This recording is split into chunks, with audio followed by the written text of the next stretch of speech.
इतनी भी क्या शीघ्रता है वत्सासुर? ये जाल है, इसका छल है, पर मैं इसके बहकावे में नहीं आऊंगा।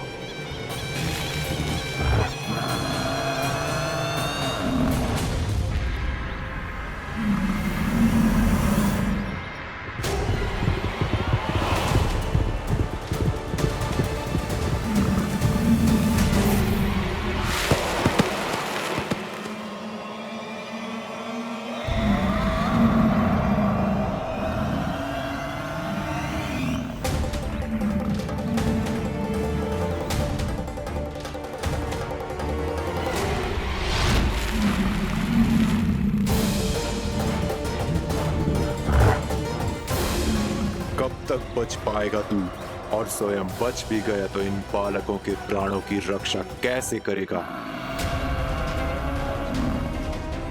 यदि तू अपनी हार स्वीकार नहीं करेगा तो इन सबको अपने पांव के नीचे कुचल दूंगा मैं।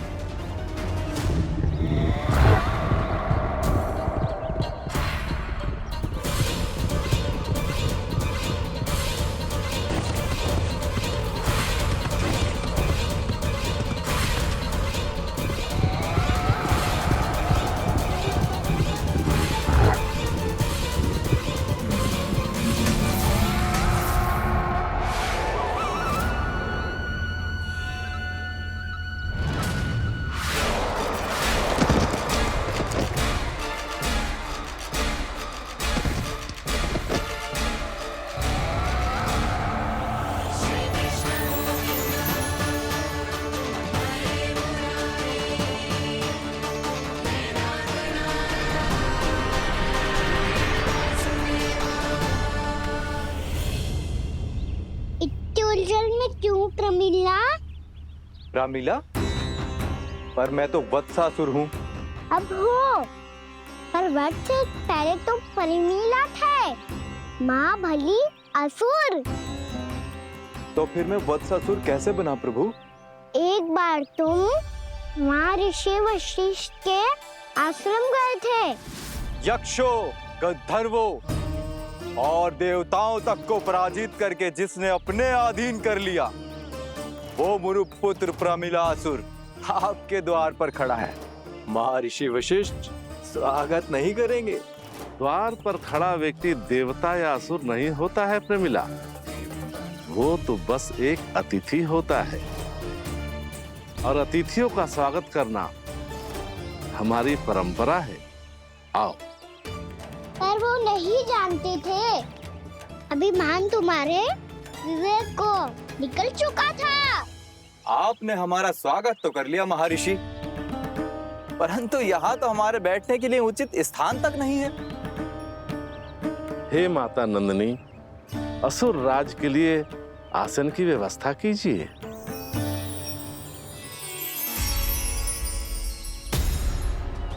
विराजिए असुर राज।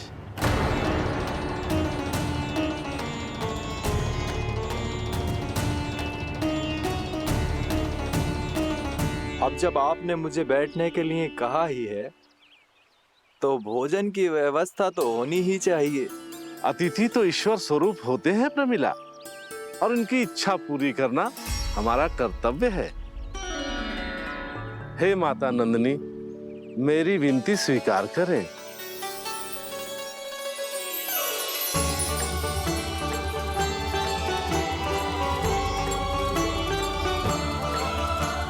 आरंभ करो प्रमिला।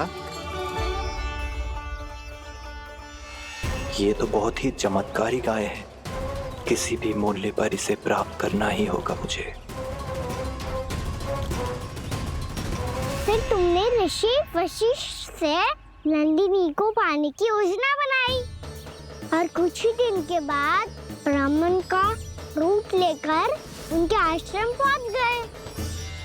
कहिए ब्राह्मण देव, मैं आपकी क्या सेवा कर सकता हूँ? महर्षि वशिष्ठ के आश्रम आया हूँ, रिक्त हाथ वापस लौटना तो संभव ही नहीं है। ईश्वर की कृपा से आपके मन में जो है वो सब मिलेगा। अपनी इच्छा प्रकट कीजिए ब्राह्मण देव। तो महर्षि, ये गाय मुझे दान में दे दीजिए, गाय मुझे दान में दे दीजिए। किस सोच विचार में पड़ गए महर्षि? क्या आप ब्राह्मण की इच्छा पूरी किए बिना ही उसे आश्रम से लौटा देंगे? किंतु इस ढोंगी के कुचक्र में मत फंसिए महर्षि। ये ब्राह्मण नहीं, असुर प्रमीला है, जो छल में मुझे आपसे छीनने आया है। छल? मेरे साथ छल करता है दुष्ट? तुझे इस कपट का दंड अवश्य मिलेगा। माता नंदिनी, इसके कुकर्म का फल दीजिए। तूने एक दिव्य गाय को पाने के लोभ में अपना वेश बदला था। अब मैं तुझे श्राप देती हूँ, तेरा वेश सदा सदा के लिए बदल जाएगा। इसी क्षण से गाय का बछड़ा अर्थात वत्स बन जाएगा तू वत्सासुर, बन जाएगा तू वत्सासुर। ये क्या हो रहा है मुझे?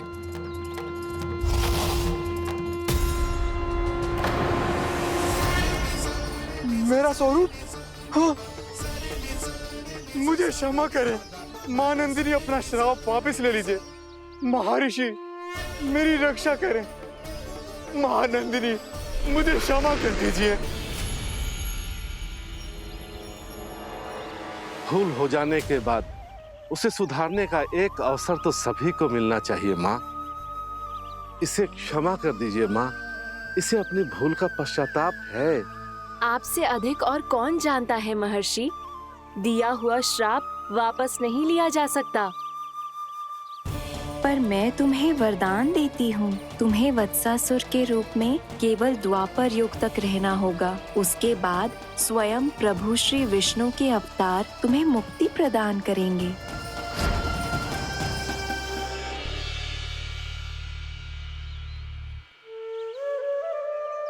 मुझ जैसे मूर्ख अभिमानी दुष्ट को भी आपने मुक्ति प्रदान की प्रभु।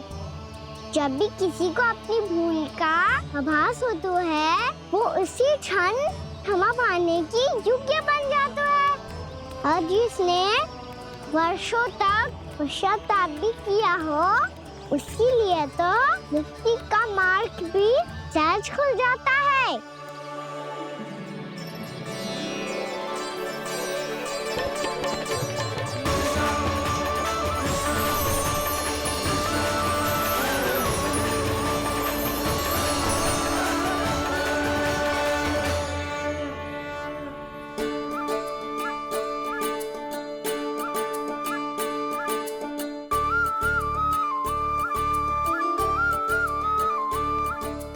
यशोदा,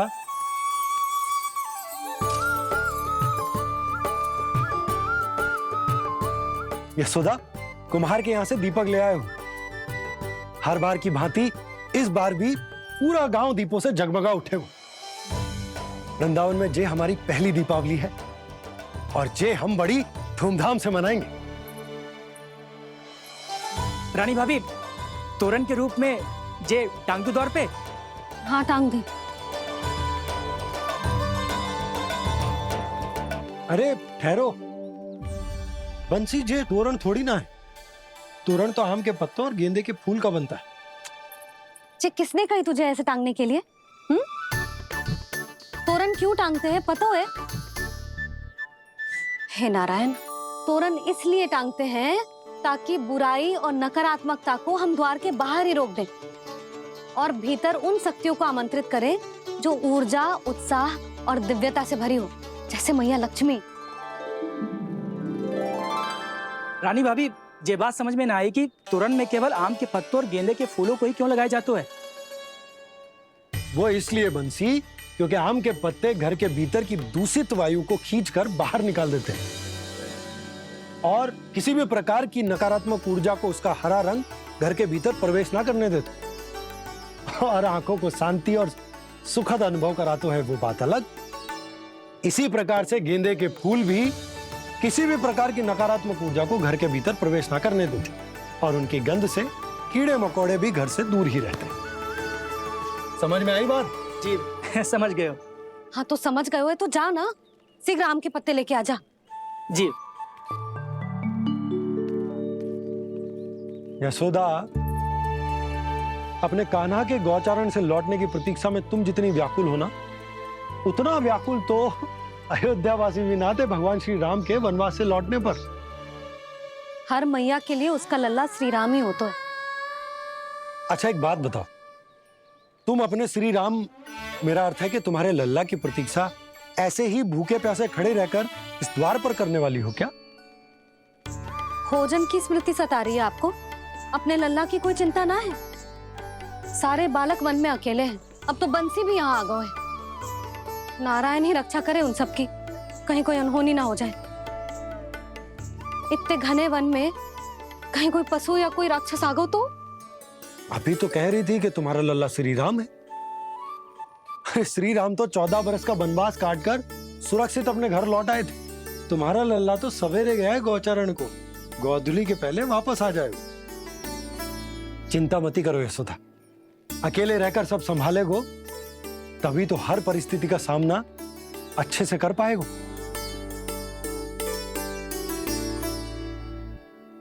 कान्हा,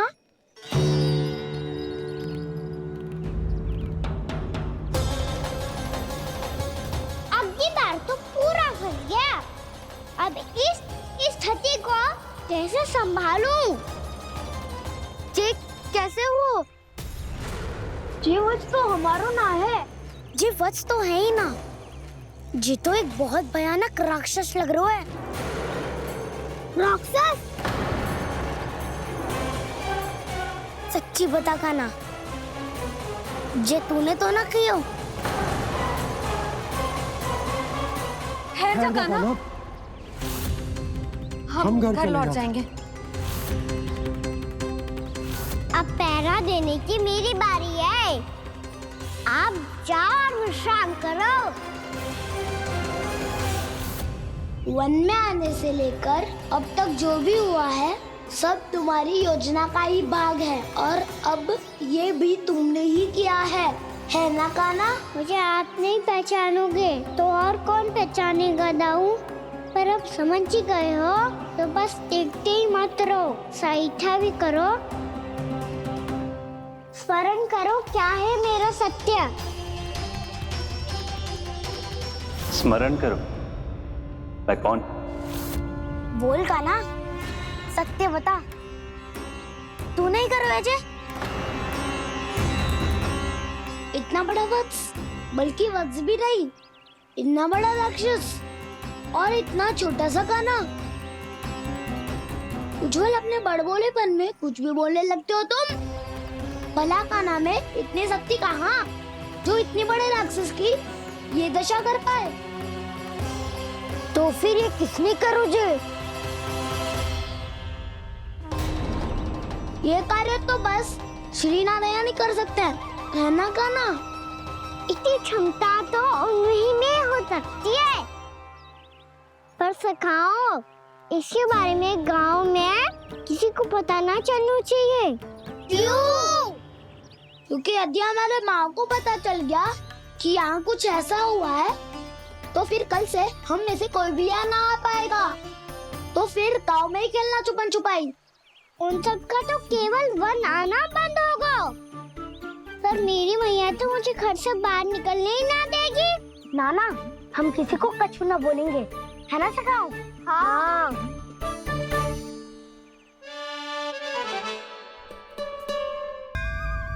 क्या होगा हो सकता? तो हाँ क्यों ना कह रहा है? क्योंकि हम यदि वन में आते ही रहे और ऐसे ही भयानक राक्षस या पशु ने हम पर फिर से आक्रमण कर दिया तो? कान्हा है ना, मेरे कहने का अर्थ है कि श्री नारायण है ना,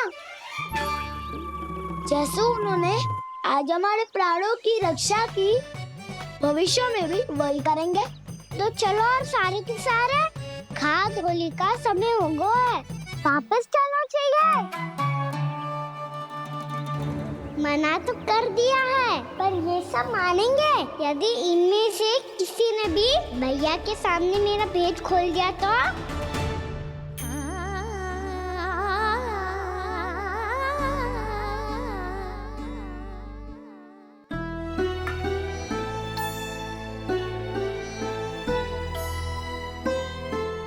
यशोदा आओ, कछु खा लो। मैं अब और प्रतीक्षा ना कर सकती, मैं जा रही हूँ।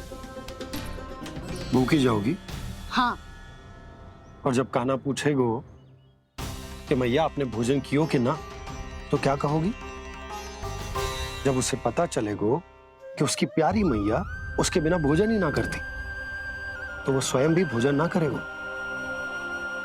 पूरे दिन भूखा रहेगो। यही चाहती हो तुम?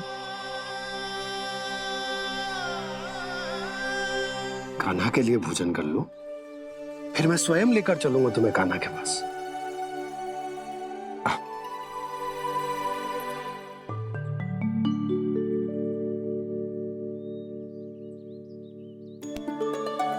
आपने कान्हा का नाम लियो है, इसीलिए खा रही हूँ।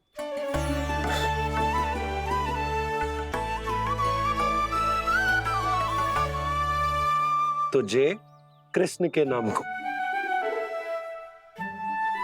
जय बात। और जय वाला यशोदा नीलमणि के नाम का। अरे नीलमणि के नाम का मान ना रखोगी तो उसे लगेगा कि ये कृष्ण कान्हा जैसे नए नाम आ जाने से उसका पुराना नाम फीका पड़ गो।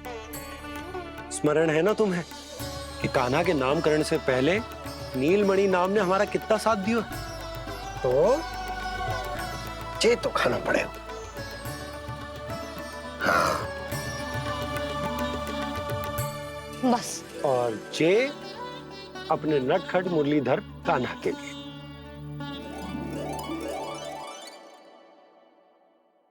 लल्ला का नाम ले लेके आपने पूरा भोजन करा दियो।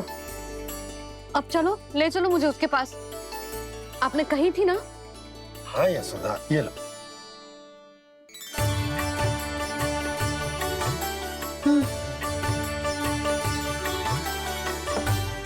चलो। हमने तो वापस न लौटने का वचन दिया था अपने लल्ला को। मैं तो मैया हूँ, ममता में आके अपना वचन भूल जाती हूँ, पर गोपराज तो अपने वचन के पक्के हैं। जे इतनी शीघ्र कैसे तैयार हो गए?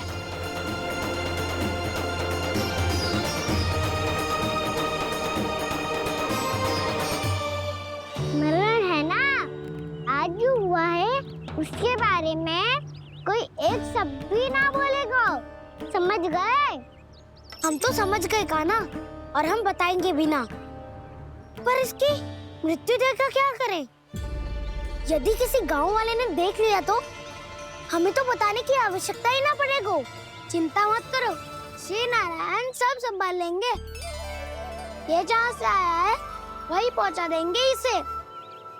वाह दाऊ, क्या सुझाव दिया है आपने?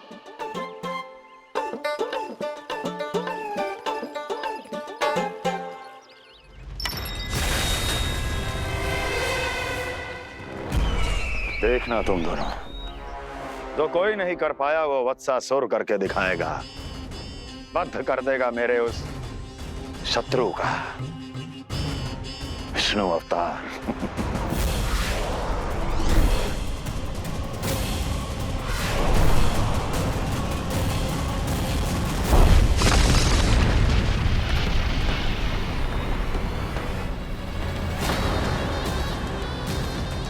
वत्सासुर! वत्सासुर! कैसे मारा उस विष्णु अवतार ने एक गौवंश को? तुमने वत्स का अर्थात गौवंश के जीव का वध किया है कान्हा? नहीं दाऊ, मैंने तो राक्षस वत्सासुर को मोक्ष किया है। अपने कर्मों को घुमा फिरा के सही सिद्ध मत करो कान्हा। मेरी बात सुनो, मैं दाऊ हूँ तुम्हारा। वो जो भी था था तो गोवंश से ही ना। तुमसे उसकी हत्या हुई है और तुम्हें इसका प्रायश्चित करना ही चाहिए। ऐसे करूं